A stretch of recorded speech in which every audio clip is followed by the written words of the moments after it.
Is it filming? Yeah. I'm sorry, I won't be a moment. I trust him. It's not unprecedented. We have had debaters fall over at the last minute, the 11th hour, and we have been known to call in substitute debaters at very short notice. So I'd like to announce the third speaker for the negative team tonight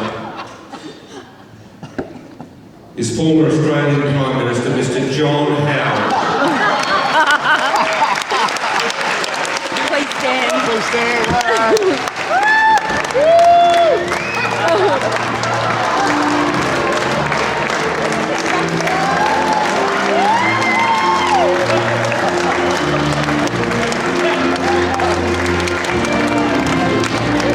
He avoided our table.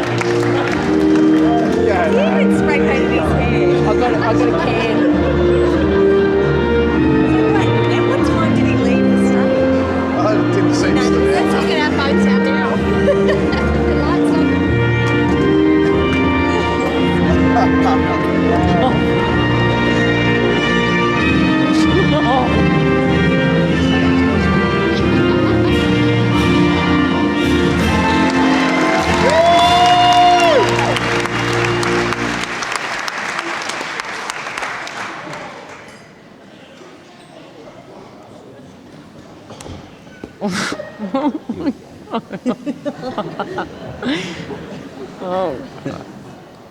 Why, Mr. Speaker?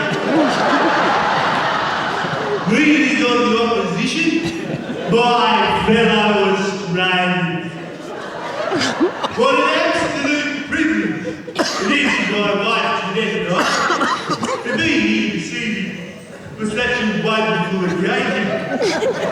I must say, Mr. Speaker, that I have missed the cut and thrust of Parliament, but this debate invitation has been the best thing since they allowed the bulk bill eyebrow waxing on Medicare. So what are we debating tonight, Mr. Speaker? 10 years on, life is better. Well, I'm not so sure life is better as opposed to the amount I care is decreasing. Is that a good of a topic? Well, it couldn't possibly be better. For one, and one reason only. I'm unemployed. 10 years ago, I was Australia's most loved Prime Minister, international man of steel. Then what happened? You buggers voted me out. And look who you have now. That being who loves nothing better than getting into a pair of buggy smugglers. Talk about a natural contraceptive that. That's not Australian. Mr. Speaker, I'm not one to hold, right? And not that I'm disputing the results, but could I just see a show of hands of all those people that voted for me back then, please? I said, not even you, Jeanette. Oh, I didn't think I'd be in enemy territory tonight.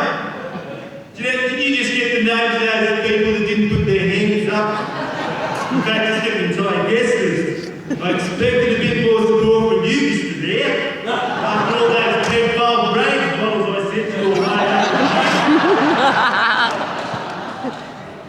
Now, just for the record, Mr. Speaker, I haven't been sitting around doing nothing, despite what the opposition would have you believe. I have tried to obtain some employment, but it's pretty slim pickings. Not much available for the Prime Ministers these days. I did have a job recently in Big W for a very brief stint. I was one of those greeters at the entrance of the shop. I thought that was pretty good to find something like that for someone my age. Unfortunately, I lasted less than a day. About 2 hours into it, a very loud, unattractive, mean-acting woman walked into the store with the two kids, yelling obscenities at them all the way through the entrance. I said pleasantly, "Good morning and welcome to Big W. Nice children you have there. Are they twins?" The ugly woman yelled, "Hell, they ain't twins. The oldest one's 9, the other's 7. Why the hell would you think they're twins? Are you blind or stupid?" So I replied, "I'm neither blind nor stupid, madam. I just couldn't believe that someone slept with you twice."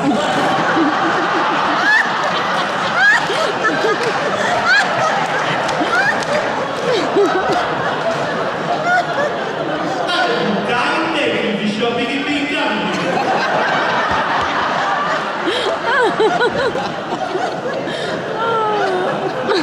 My supervisor said I probably wasn't cut out for this line of work. But my job prospects are nothing compared to my health issues. Let's face it, 10 years ago, I was in the prime of my life. I was one of Australia's premier sportsmen. I could turn my head to almost anything. I was a mastermind behind Australia's cricketers winning the World Cup. Let's just have a look at some footage, shall we? Uh-oh.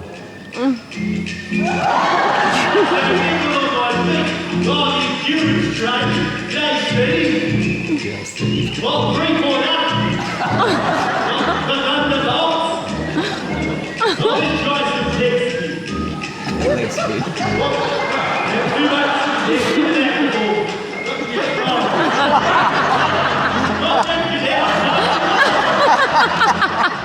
Oh, I'm gonna wet myself.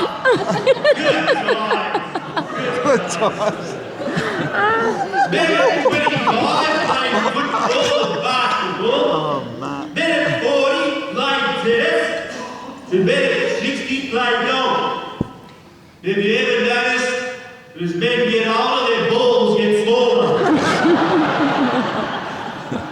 I went for my yearly physical the other day with Jeanette. As I walked in the examination room, the doctor said, "I want a urine sample, a stool sample, and a sperm sample."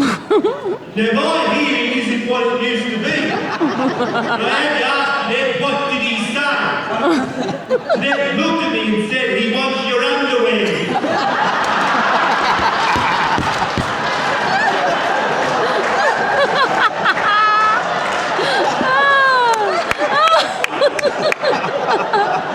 Have you heard this, Ken? I have. The doctor asked me whether I had any particular issues. I said yes. I've got fluid on my knee. So he looked at my knee and said I wasn't aiming straight.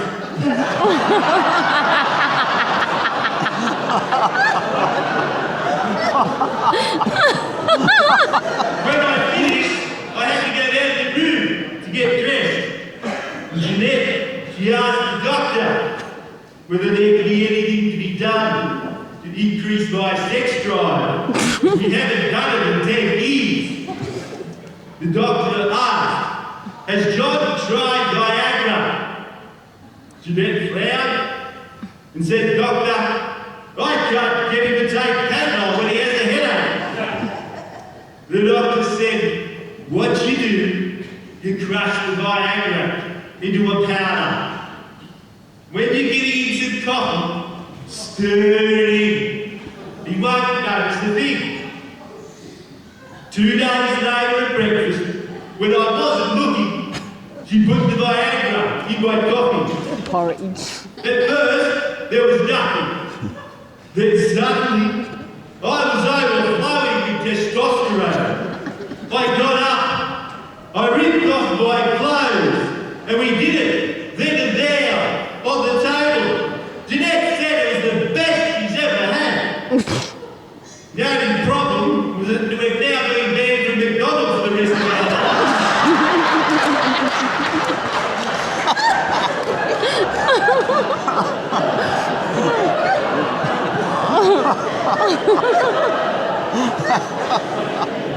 Mr. Speaker, there is one sight that scares the living daylight out of every man on earth and puts the biggest smile on a woman's face.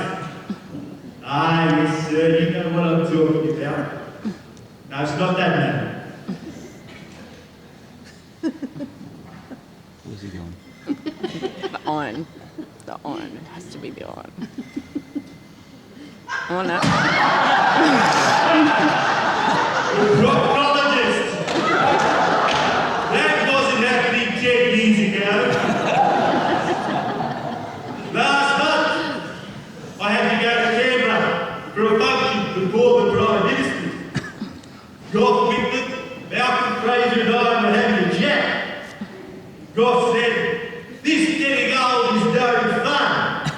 I wake at 6 o'clock every morning. By 10 past, I need a beat. But for the life of me, I just can't manage it. It's so uncomfortable." Malcolm Fraser then said, "That's nothing, Gough. I wake at 6 o'clock. And by 20 past, I need to do a dump. But for the life of me, I can't manage it. It's so uncomfortable." Then I woke up. "You two reckon you've got problems? That's nothing, gents.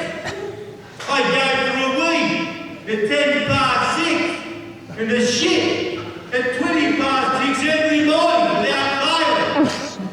Gough looked at me strangely. He said, "What's so bad about that?" I said, "I don't wake up till 7.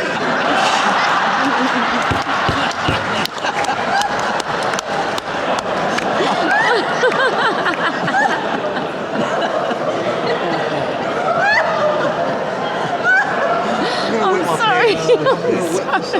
And it's not just me, Mr. Speaker. Jeanette, poor Jeanette, she's suffered as well. Yesterday, she woke up, got out of bed, and she started complaining about having pain in her chest. I shook my head. I said, "Jeanette, you're standing on your nipples."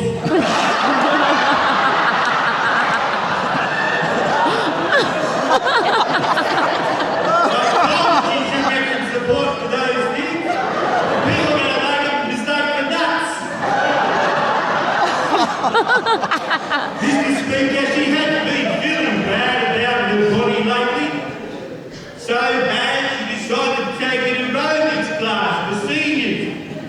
She begged, twisted, gyrated, jumped up and down, perspired for about an hour. By the time she got a leotard on, the class was over.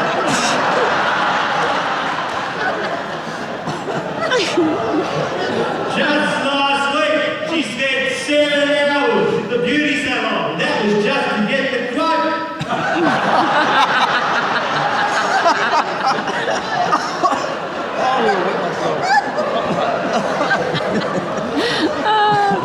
Hey, Matt, I'm squeezing this off, Matt. I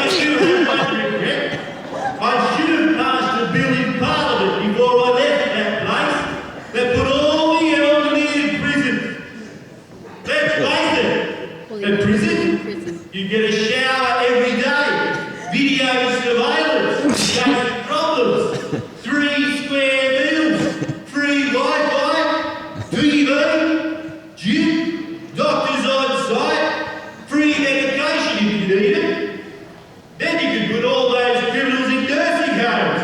They get cold meals, lights off at 7 p.m, 2 showers a week, live in smaller rooms, and pay $4,000 per month. It's un-Australian, I'm telling you.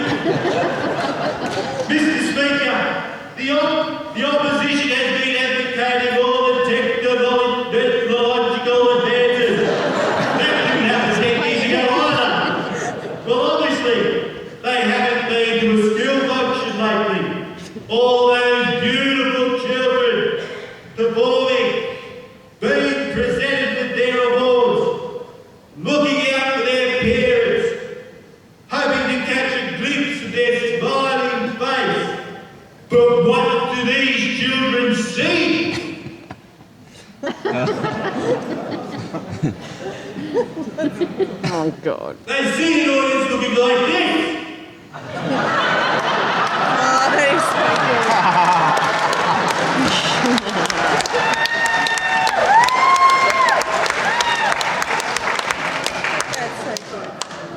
It's so true.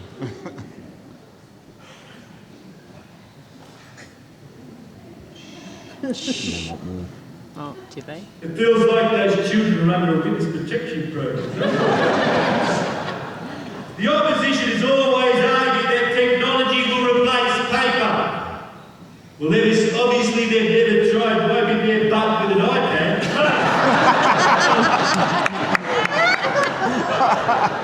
These days there are so many products out there. iPods, iTunes, iPads. I thought I should get with the times. So I purchased one as a gift for Jeanette for her birthday. She wasn't impressed. I thought it was a great idea. It's one of these. He's got all of I don't know what he brought from home. They call it an iron.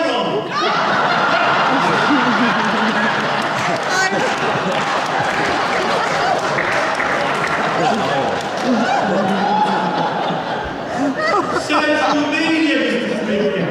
That wasn't around 10 years ago, but thank goodness.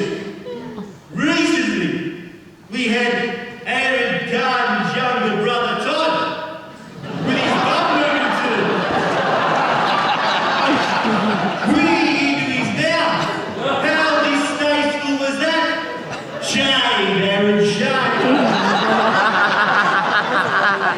However, might I say, Mr. Speaker, Todd Carney. might I Todd just Carney. say, nothing's compared to what I've seen Bob Locke do in the parliamentary murals, getting shit-faced up to 15 students. There's a whole new language out there, Mr. Speaker. When I joined Facebook, my daughter Melanie, her status update came through. Dad, on Facebook, WTF. I commented, what is WTF? She replied, welcome to Facebook.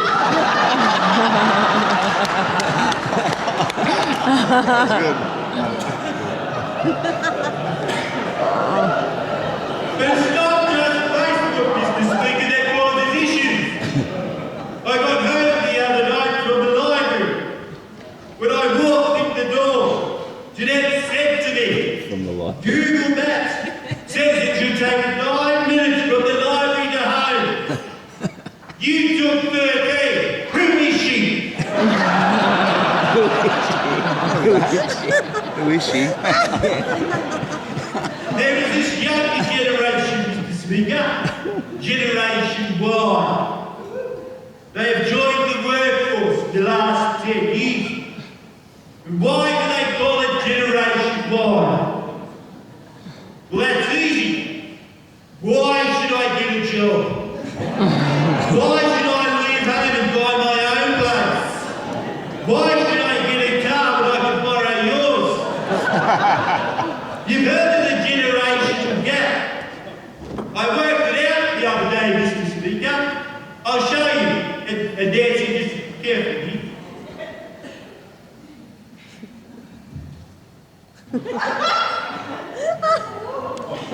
I don't know. What's he doing? You don't know what he's doing?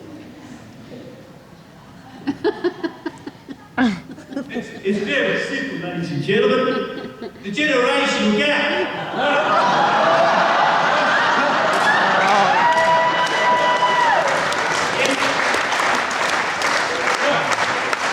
You see that distance between the underwear and the top of the pants?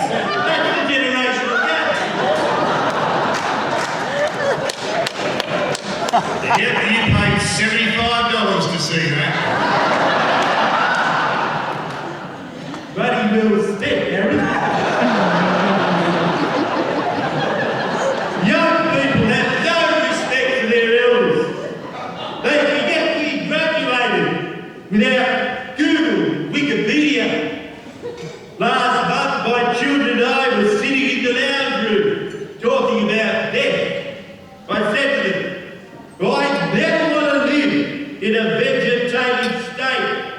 dependent on some machine and fluids from a bottle. If that ever happened, just pull the plug. They got up, unplugged that computer and threw out my mind, the little buggers. Even at my local bowling club, the Mecca for old farts, they put up signs. Those senior citizen discounts.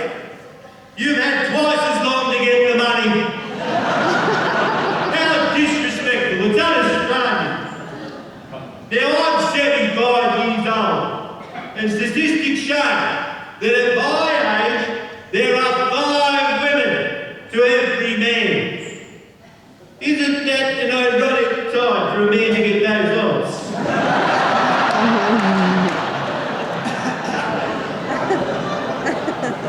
10 years on life is not better, Mr. Speaker. How can it be when the more things change, the more they stay the same? Women always worry about things men forget. Men worry about things women remember. Men still wake up as good looking as they went to bed. Women somehow deteriorate during the night.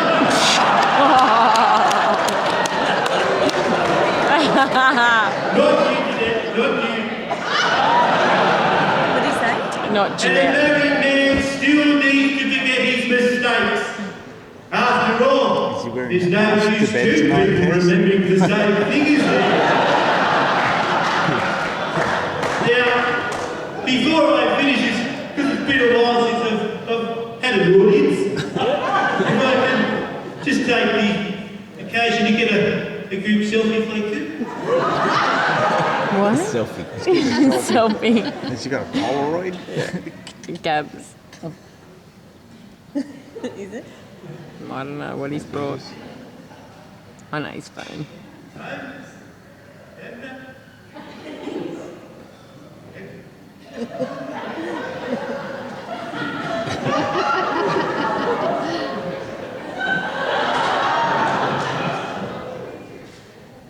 You just move in a couple of inches.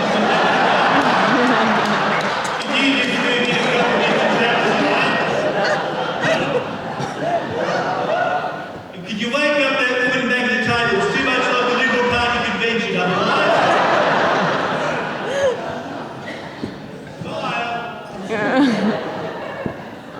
Special. Nothing. He's very special. Cindy's Kevin.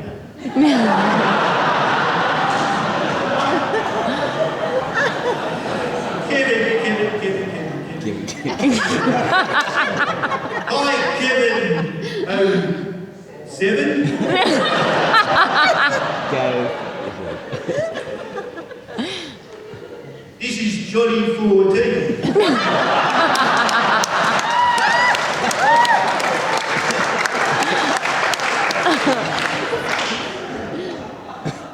Twice the man you are.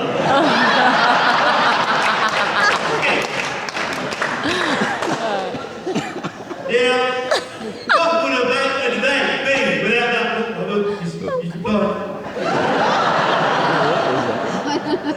WTF. What? Welcome to Facebook. As I was saying,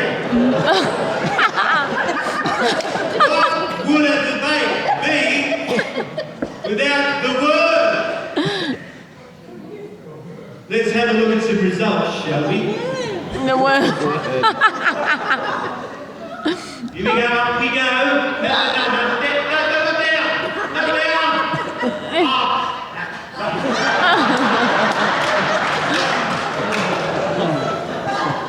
10 years on, I still can't get the old worm up. Don't you say anything to them.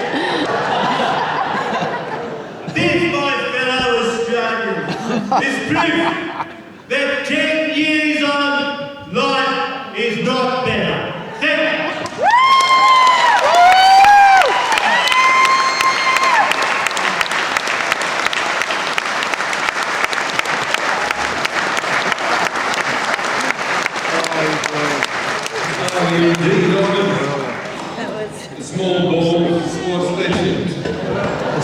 This guy's